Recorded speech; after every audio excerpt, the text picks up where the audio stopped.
बिस्मिल्लाहिर्रहमानिर्रहीम। अज़ीज़ तलबा, chapter 12 electrostatics की हमने थ्योरी तकरीबन सारी जो आपकी पंजाब टेक्स्ट बुक बोर्ड की थी चैप्टर की उसकी हमने पढ़ ली और अब हम शॉर्ट क्वेश्चन की तरफ चल रहे हैं। इस टेक्स्ट बुक में जो आपके पास 9 शॉर्ट क्वेश्चन दिए गए हैं उनको हम बारी बारी देखते हैं कि उनके आंसर्स क्या बनेंगे। उनको मैं अपने आर्गूमेंट्स की मदद से जो हमने टॉपिक्स पढ़े हैं पीछे उन दलाइल की मदद से हम साबित करेंगे। तो आप थोड़ा सा तवज्जो के साथ इन चीज़ों को समझिएगा। शॉर्ट क्वेश्चन नंबर 1 जो हमारे पास है, the potential is constant throughout a given region of space, यानी एक ऐसी स्पेस है जहाँ पर पोटेंशियल क्या है, वो कांस्टेंट है। पूरे एरिया में उस रीजन में पोटेंशियल सेम है। तो इज इलेक्ट्रिकल फील्ड ज़ीरो और नॉन ज़ीरो, वहाँ पर फील्ड क्या ज़ीरो होगा या नॉन ज़ीरो होगा। जहाँ पोटेंशियल कांस्टेंट हो, जहाँ पोटेंशियल कांस्टेंट हो, इस बात को एक्सप्लेन करना है। एक्सप्लेन, ये आपके पास इसी बात को एक्सप्लेन करना है कि जहाँ आपके पास जो है पोटेंशियल कांस्टेंट हो वहाँ फील्ड ज़ीरो होगा या नॉन ज़ीरो होगा। हमारे पास जो रिलेशन आता है हम देखते हैं, जो हमारे पास electric field as a potential gradient E is equal to delta V over delta R, ये हमारे पास आया था। ये मैं आंसर इसका वाज़ेह कर रहा हूँ।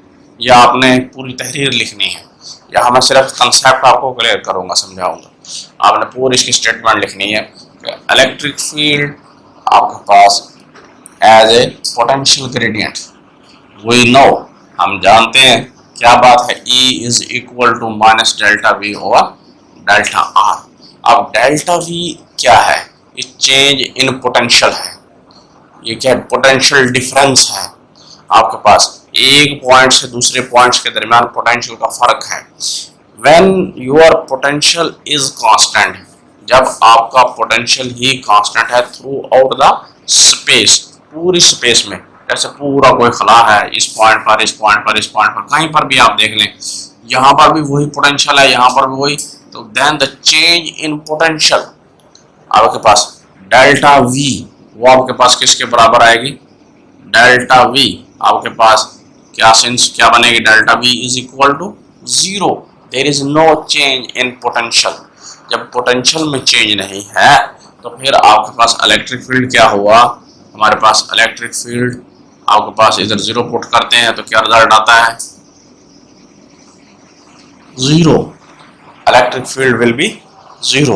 इसका मतलब है जब भी पोटेंशियल कांस्टेंट हो इलेक्ट्रिक फील्ड क्या हुआ, ज़ीरो होगा। यहाँ थोड़ी सी एक और इंफॉर्मेशन मैं देता रहूँ। ऐसी surface, a surface in which potential is constant throughout the region, equipotential surface कहते हैं। नेक्स्ट सेकंड शॉर्ट क्वेश्चन की तरफ मैं जा रहा हूँ। Suppose that you follow an electric field lines due to a positive point charge, एक positive point charge है, उसकी इलेक्ट्रिक फील्ड लाइन को आपने फॉलो करना है।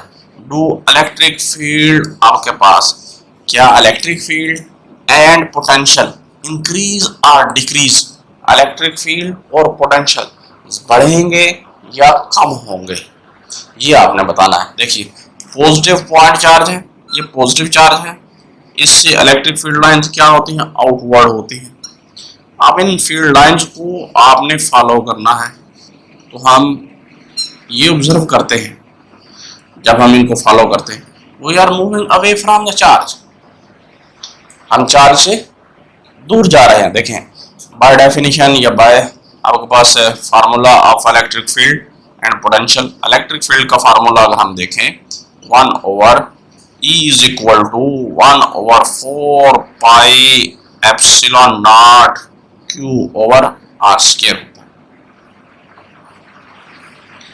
और अगर हम देखें पोटेंशियल का 1 over 4 pi epsilon naught Q over R, ये लेक्चर के दौरान भी मैंने बताया था कि बड़ा इंपॉर्टेंट डिफरेंस आ रहा है। अगर हम यहाँ से देखें तो E प्रोपोर्शनल है आपके पास, ये सारा कांस्टेंट ले लें, चार्ज फिक्स है, पॉइंट चार्ज, उसकी मैग्नीट्यूड कांस्टेंट है आपके पास, तो फिर आपके पास E is inversely proportional to the square of the distance between them. अब इसी तरीके से पोटेंशियल को देखें तो V आपके पास क्या है,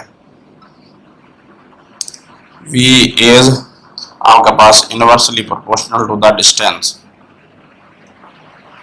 इस रिलेशन से भी और इस रिलेशन से भी क्या क्लियर हो रहा है कि अगर हम फील्ड लाइंस को फॉलो करेंगे, if you follow the electric field lines, अगर आप इलेक्ट्रिक फील्ड लाइंस को फॉलो करेंगे, the distance from the charge point charge से जो आपके पास पॉइंट चार्ज Q है उससे डिस्टेंस, ये पॉइंट चार्ज जो Q है इससे फासला है, will be increases, the distance from the point charge will be increase, as a result electric field intensity या electric field and potential, electric potential also decreases. Both क्या होंगे, दोनों डिक्रीज करेंगे जो ही आप पॉजिटिव पॉइंट चार्ज को follow करते जाएंगे। थर्ड क्वेश्चन में जो हमारे पास है, हाउ कैन यू आइडेंटिफाई, किस तरह तुम शनाख्त कर सकते हो, that which plate of a capacitor is positively charge, कि कैपेसिटर की कौन सी प्लेट पॉजिटिव चार्ज रखती है। अब हम इसके दो तरह से आंसर बनते हैं। एक तो ये है कि आप टेस्ट चार्ज ले, टेस्ट चार्ज को जब उस प्लेट के करीब लेकर आएंगे तो आपके पास जो पॉजिटिव चार्ज की प्लेट है वो उसे रिपेल करेगी, जो प्लेट रिपेल करेगी वो पॉजिटिवली चार्ज है। दूसरा जो मेथड है वो है आपके पास इलेक्ट्रोस्कोप की मदद से। इलेक्ट्रोस्कोप आपने 10th क्लास में पढ़ा है। इलेक्ट्रोस्कोप क्या है, वो ऐसा आला है जिसकी मदद से हम किसी भी बॉडी के ऊपर जो चार्ज है वो हम डिटेक्ट करते हैं। उस इलेक्ट्रोस्कोप की मैं थोड़ी सी यहाँ शक्ल दिखा देता हूँ आपको। ये आपके पास एक थी डिस्क और ये आपके पास रॉड थी, ये एक जार था ग्लास का, और इस जार के अंदर आपके पास प्लेट्स थी गोल्ड की। पहले इसको चार्ज किया जाता है, प्लेट्स के दरमियान फासला होता है। अगर कोई चार्ज ऊपर लेकर आ रहे हैं, जो भी चार्ज बॉडी इसके करीब लाया जाएगा, यानी इसकी डिस्क के करीब, ये इसकी डिस्क है, तो ये जो डिस्क आपके पास है इसके करीब आपके पास लाया जाता है। इस डिस्क के ऊपर जो चार्ज आया, अगर जो प्लेट आपके पास आई इलेक्ट्रोस्टैटिक इंडक्शन के तहत, जैसे ये प्लेट है पॉजिटिव चार्ज है, इसके ऊपर क्या आएगा नेगेटिव, तो इन लीव्स के ऊपर फिर चार्ज आता है। जब इसके ऊपर नेगेटिव आता है तो इसके ऑपोजिट आएगा चार्ज। अगर दोनों लीव्स के ऊपर पॉजिटिव चार्ज आया, उनमें क्या होगी, सेपरेशन ज्यादा होगी। जब सेपरेशन ज्यादा होगी तो क्या होगा, ये आपके पास डाइवर्ज करेंगे, फैलेंगे। कन्वर्ज होता है सोड़ना, इकट्ठे होना, और डाइवर्ज फैलना। अगर ये इलेक्ट्रोस्कोप की जो लीव्स है वो डाइवर्ज कर रहे हैं तो हम क्या कहेंगे, पॉजिटिव चार्ज प्लेट। तो ये था इलेक्ट्रोस्कोप का वो मेथड जिसकी मदद से हम चेक करते हैं। नेक्स्ट क्वेश्चन जो हमारे पास है, मैं उसकी तरफ आ रहा। डिस्क्राइब द फोर्स और forces on a positive point charge, यानी एक पॉजिटिव पॉइंट चार्ज है उसके ऊपर फोर्स या फोर्सेस बताएं। एक फोर्स या बहुत सारी फोर्सेस जितनी भी अमल कर रही हो बताएं कौन कौन सी हैं। When placed between parallel plates, जब दो पैरेलल प्लेट्स के दरमियान रखा जाए, with similar and equal charges, यानी दोनों प्लेट्स ऐसी हों जिन पर एक जैसा चार्ज हो। ये एक पॉजिटिव प्लेट है, ये दूसरी पॉजिटिव प्लेट, इन दोनों पर चार्ज सेम है।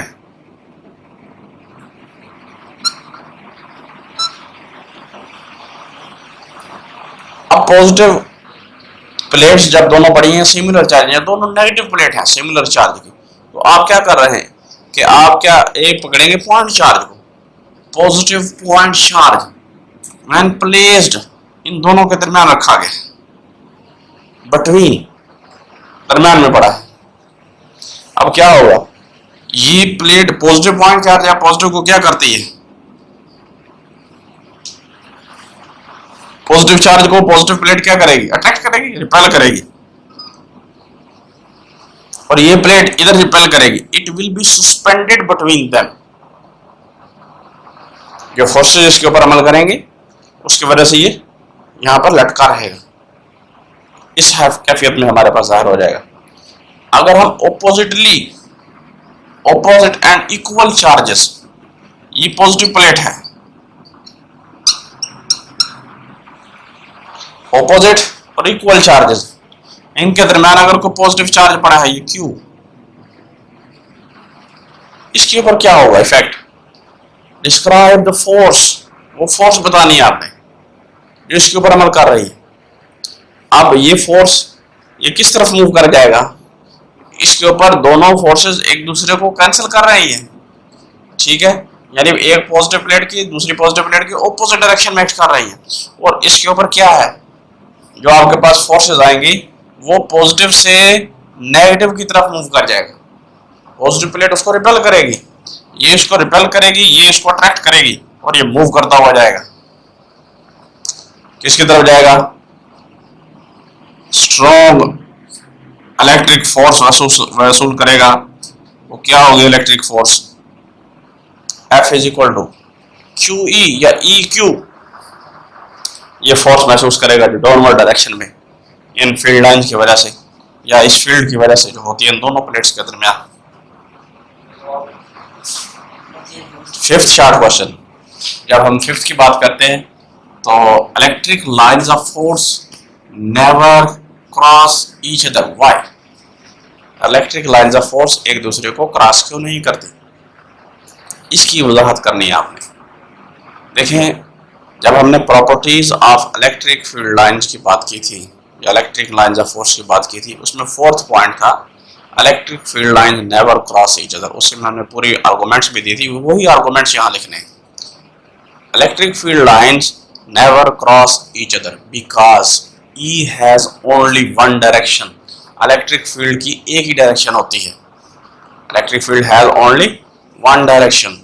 इफ इट हैज, आपके पास if they are cross each other, अगर ये एक दूसरे को क्रॉस करे, देन इलेक्ट्रिक फील्ड की आपके पास डायरेक्शंस कितनी होंगी? दो होंगी। Then electric field will possess two direction at that point at which they are crossing, which is not physically possible, जो कि फिजिकली मुमकिन नहीं है।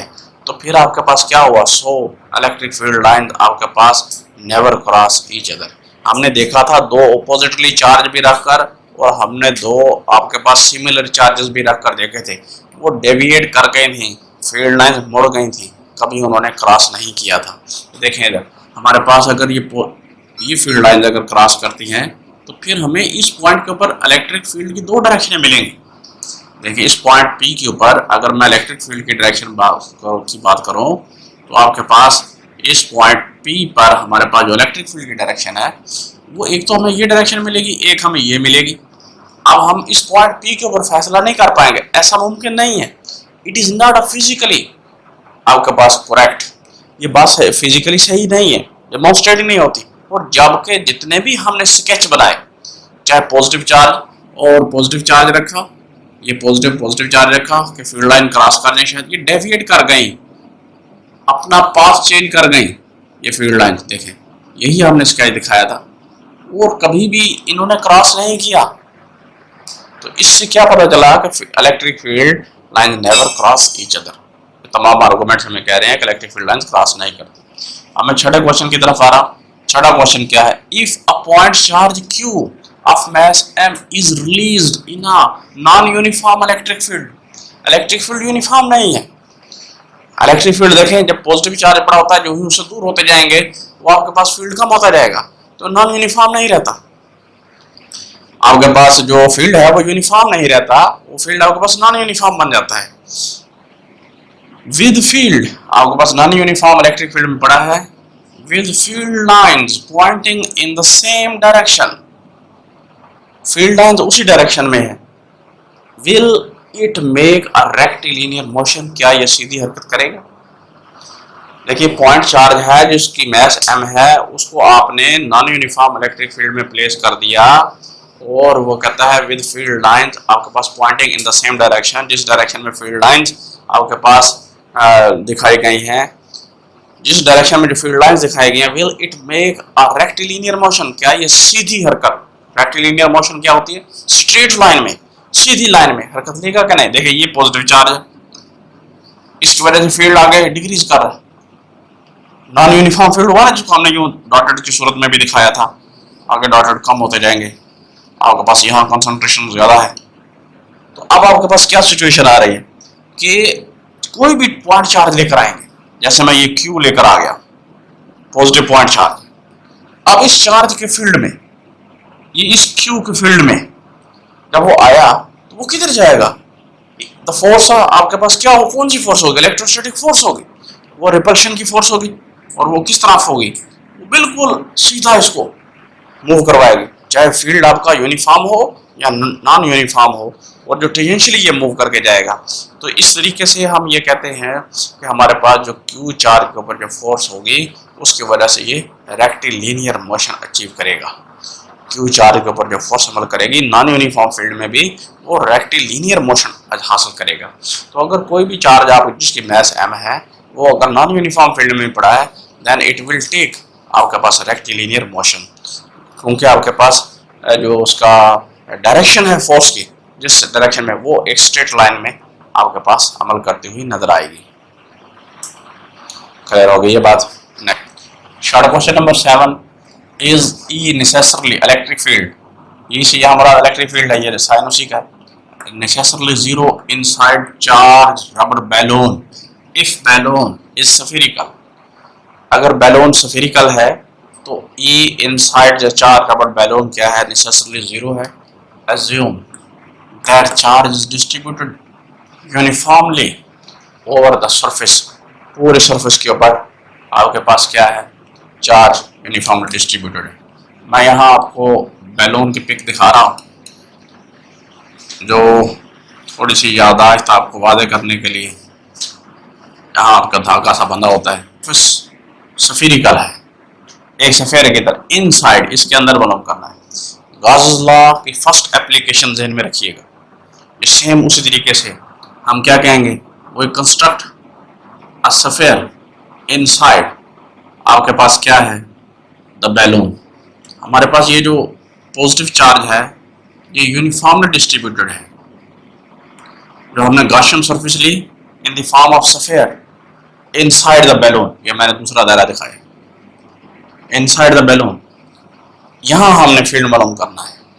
सपोज कर लें आपके पास कोई पॉइंट P है जो इस गॉसियन सरफेस के अंदर है, और इस जगह पर आपने इनसाइड है वो, तो आपके पास उसी तरीके से अगर आपके पास जो बैलून का रेडियस है वो कैपिटल R है, और जो इन आपके पास गॉसियन सरफेस हमने ली उसका स्मॉल r है, तो स्मॉल r स्मॉल है, यानी गॉसियन सरफेस का रेडियस स्मॉल है, तो आपका पॉइंट इनसाइड द बैलून है, बैलून के अंदर है। तो वहां आपने क्या मालूम करना है? बाय गॉस लॉ हमने देखा था इलेक्ट्रिक फ्लक्स किसके बराबर आया था?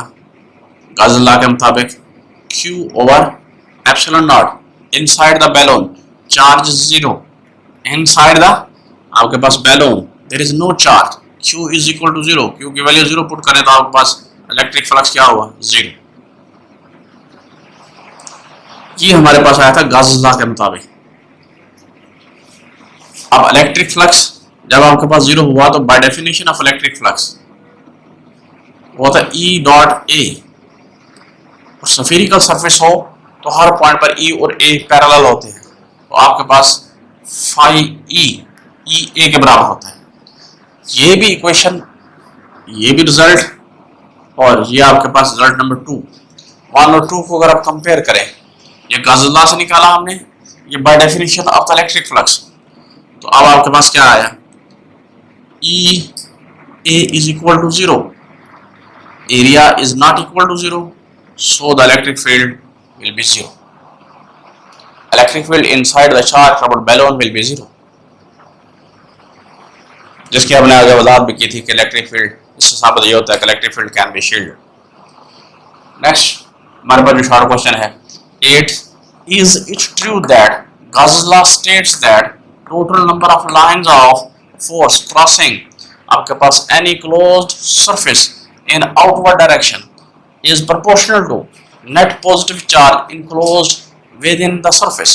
देखें गॉस लॉ, क्या ये बात सही है? गॉस लॉ की स्टेटमेंट यही है कि वो number of electric lines of force crossing through this surface को हो कि प्रोपोर्शनल होती है कि जितना चार्ज आपके पास उस सरफेस में पड़ा है, जो नेट चार्ज पड़ा है, उस नेट चार्ज की जितनी भी फील्ड लाइंस होंगी उस सरफेस को क्रॉस कर रही है, उस सरफेस को जब क्रॉस करती हैं तो वो उस सरफेस का फ्लक्स होता है उसके प्रोपोर्शनल है।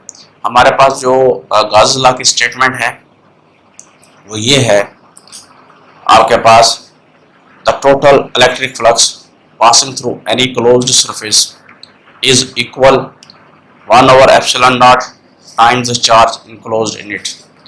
वो हमारे पास स्टेटमेंट ये थी mathematically 1/epsilon naught total charge enclosed in it.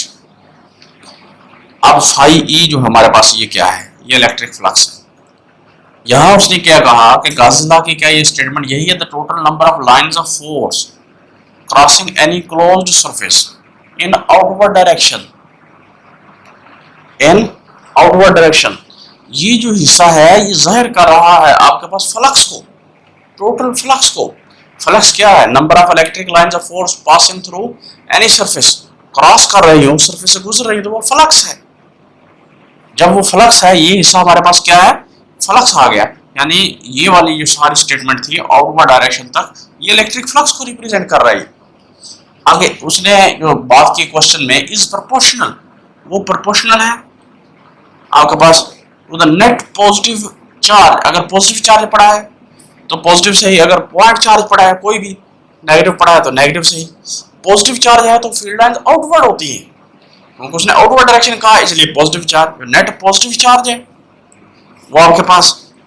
अब देखिए इस रिलेशन को, अगर ये फ्लक्स बराबर है total number of lines of force आपके पास crossing closed surface in outward direction, ये इक्वल टू फ्लक्स है, दैट इज द फ्लक्स।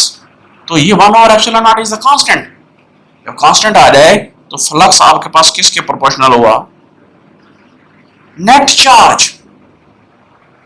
यानी ये जो स्टेटमेंट है ये, इसको हम अगर कहें कि total number of electric lines of force crossing any closed surface in outward direction is proportional to the net charge आपके पास enclosed within the surface, ये वही गॉस लॉ की स्टेटमेंट बनती है। यानी ये जो पहला हिस्सा था वो इलेक्ट्रिक फ्लक्स को जाहिर करता है, उसकी फिजिकल डेफिनेशन यही थी, और अगला हिस्सा जो था वो total charge enclosed in the surface है। तो गॉस लॉ भी तो यही बयान कर रहा है। तो गॉस लॉ दिस स्टेटमेंट यही स्टेटमेंट रखता है, इस स्टेटमेंट को फॉलो करता है। क्लियर होगी बात, ये यही बात पूछी थी कि क्या गॉस लॉ यही स्टेटमेंट रखता है, बिल्कुल यही स्टेटमेंट रखता है। नेक्स्ट लास्ट क्वेश्चन हमारा 9th, do electron tend to go region of high potential और लो पोटेंशियल। वेरी इंपॉर्टेंट है, इलेक्ट्रॉन हाई पोटेंशियल की तरफ जाना पसंद करेगा या लो पोटेंशियल की तरफ। देखिए इलेक्ट्रॉन क्या है, एक नेगेटिव चार्ज पार्टिकल है। इलेक्ट्रॉन के ऊपर जो चार्ज है वो नेगेटिव है। नेगेटिव चार्ज ऑलवेज या naturally has a tendency to move towards the positive charge, और पॉजिटिव चार्ज आपके पास जो होता है वो possesses always high potential. Positive charge के पास हमेशा हाई पोटेंशियल होता है। So electron has a tendency to move from low potential to high potential. ये बात आपने क्लियरली लिखनी है कि इलेक्ट्रॉन के ऊपर नेगेटिव चार्ज है और इसके अंदर नेचुरली जो टेंडेंसी पाई जा रही है, जो रुझान पाया जा रहा है, वो आपके पास लो पोटेंशियल से हाई पोटेंशियल की तरफ है। यानी आपके पास जो पॉजिटिव चार्ज का पोटेंशियल है वो आपका हाई पोटेंशियल होता है, ये नेगेटिव से पॉजिटिव चार्ज की तरफ मूव करता है, यानी लो पोटेंशियल से हाई पोटेंशियल की तरफ मूव करता है। ये बड़ा क्लियर लिखना आपने, फिर आपका आंसर कंप्लीट होगा। इसके साथ ही आज का हमारा लेक्चर खत्म हुआ। कोई मसला, कोई प्रॉब्लम हो, जो बातें मैंने बयान की हैं इनको आप नोट करते जाएं और आपके मुकम्मल नोट्स प्रिपेयर हो जाएंगे। तो इस तरीके से आपके पास अगर कोई प्रॉब्लम आए तो मुझे फ़ौरन कमेंट करें और लाइक करें। अल्लाह हाफिज़।